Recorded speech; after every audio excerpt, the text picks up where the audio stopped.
How's it going, everyone? My name is, well, you really don't care, my name is, and today we're taking a look at Ant-Man and the Wasp Quantumania.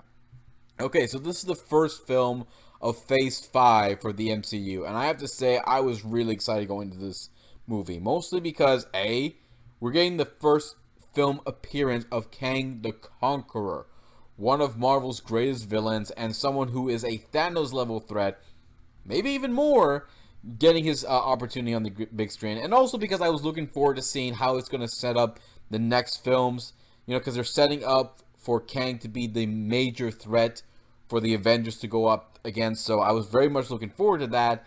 So I went to go watch the film, and I had hoped it would turn out well, and well, it sort of did. And at the same time, I kind of wish they didn't rely a lot on their usual MCU jokes, but we did. I'm getting ahead of myself. Let's go over the plot for this first, without giving away too much. Not that the trailers don't do that for us, anyways. So the film focuses on Scott, who after Endgame has become a bit of a celebrity. You know, he's gaining the respect from people that know he's a hero and getting a lot of love, and things appear to be going well for him in his life. Unfortunately, not all is well. His daughter Cassie is becoming a little troublemaker. Isn't happy with the fact that her dad is becoming more focused on his celebrity status than being the hero she once looked up to. Things only get worse when Cassie, Scott, Hank, his wife, Janet, and daughter Hope all get sucked into the quantum realm where a variant of Kang the Conqueror resides. So it's up to our heroes to stop Kang before it's too late. So that sounds like the plot should have been simple, right? It should have been fun. You know, having all these characters get developed even more, exploring the quantum realm, that all should have worked, right? Wrong. Very wrong. Okay, so the first act is okay, you know, it is establishing what's going on, establishing what's been going on for our characters as well. It isn't until we get to the second and third act where any development is thrown out. Any moments where we should have had some, you know, emotional or serious moments is thrown away with the jokes.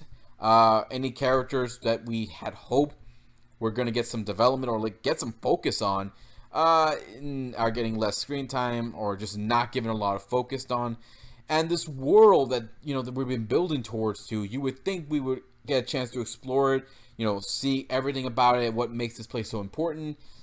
Nope, we don't get a lot of that, and it sucks. I mean, I do like the fact that we get Kang on screen. Anytime we get a chance with him, or even get a moment with Janet, it does make the story fun while giving us, you know, a good fourth act. But it does suck that the characters like Hank and Hope hardly get a lot of focus or even development. I wasn't a big fan of the story around Cassie with her dad, mainly because, look, I get it. You're not happy with how, you know, him not being the hero you thought he was, but he's still a hero. He saved the freaking universe. He helped bring back the lives that were lost. I mean, look what this poor dude went through for years. Cut the man some slack. It wasn't his fault how things turned out. I get the message, I do, but I wish that the story didn't have to suffer so much. As far as the character is concerned, Paul Rudd, I still love him as Scott. I think he still does a great job, and does have some moments with the jokes where it does work, and does give a good performance. Jonathanmajors as Kang was the best part of the film. I love this version of Kang. Where in the Loki version, we saw he was very charismatic, but you could tell he was someone who has carried such a burden on his shoulders and did everything he could to try to save everything. While this one, a little bit more serious, felt like a threat, but also felt like someone... It just felt like a small taste of the kind of Kang versions we're going to get in the future films. As far as Michelle Pfeiffer as Janet, I think she did a great job. I love how we got to get more of a character development with her, showing her character is still dealing with the trauma and being trapped in the quantum realm, but also we got to see her fleshed out more in this film than we saw her in the last film. It's just a shame that Michael Douglas and Evangeline both weren't given a lot of development in this film. Catherine Newton as Cassie did a decent job with her role, but I did wish her story with Scott went differently. As far as some of the other characters, I just, you know, I don't know why some of them were just brought in. They were just brought in for a scene or two, and that was pretty much it. I just, you know, I wish they were given a little bit more development. As far as the special effects are concerned, I did like how the quantum realm looked. I mean, it looks great. the inhabitants, the creatures, and even, you know, the fights, they look great. Unfortunately, we're not given much time to explore this world, find out more about it. I kind of wanted to do that, so it felt kind of wasteful. And yeah, since the majority of the film is in this place, it is heavily reliant on the CGI, and it is a shame, but man, I kind of wish they didn't rely so much on CGI, but I guess they just felt they need to. It's a lot cheaper, I guess. As far as I can tell, the plot was the major problem with this movie.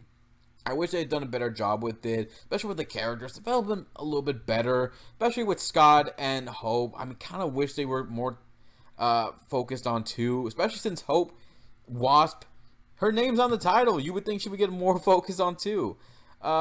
Explore this world a little bit, develop some of these other characters too, and it would have been a great fun movie. But despite its flaws, I still thought the film did fine. It wasn't perfect, but it did set up the tone for the next films and set up Kang as our big bad daddy. So looking forward to the future, just wishing there were less jokes. But yes, as far as I'm concerned, I don't think this film was that terrible. I don't think it's the worst MCU film out there, but it definitely needed to be done a little differently. So if you have a different opinion about this film, or what you think of the other MCU films, or even the future ones, leave some comments below. Let me know what you think. Hit the subscribe button, check out my Facebook page, check my Twitter page, and check out T3 Media's channel as well. Subscribe to their channel, keep updated with their videos. I'll see you all next time to give you more love and more entertainment. Until then, guys, take care, be safe, love y'all, and goodbye.